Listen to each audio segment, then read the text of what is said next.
Dans ce cas-ci, c'est assez particulier parce que tu avais quand même un guide de Marc Roger, où en fait le projet est parti de lui. Est-ce que tu veux me raconter un peu qui est ce Marc Roger et qu'est-ce qui t'a donné envie d'y aller avec lui en Afrique? Je l'ai entendu en entrevue sur les ondes de la radio de Radio-Canada un dimanche matin très tôt du mois de décembre. Je flânais dans mon lit et donc j'ai entendu Marc qui racontait qu'il allait partir de Saint-Malo en France, en Bretagne, là où ses parents sont enterrés, et qu'il allait marcher jusqu'à Bamako, là où lui est né.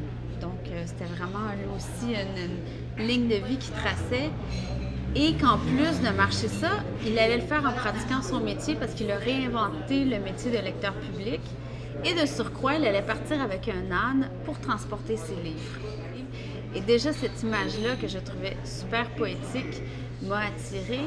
Et j'ai tout de suite été attirée aussi par l'idée qu'il allait faire le chemin inverse que font habituellement les gens qui traversent le continent africain à pied. Parce que quand on y va à pied, la plupart, ils vont clandestinement. Et c'est pour remonter et non pas pour descendre le continent. Ce qui était clair dès le départ, c'est que c'est Marc qui ouvrait la route et que moi, j'allais le suivre parfois carrément derrière lui et parfois en parallèle. En fait, c'est comme une mise en abîme. Il y avait l'histoire de Marc, il y avait les histoires que Marc racontait par les livres, mais il y avait aussi les histoires qui finalement s'intégraient à son histoire à lui sur la route. Et c'était une belle occasion de se faire rencontrer toutes ces histoires-là.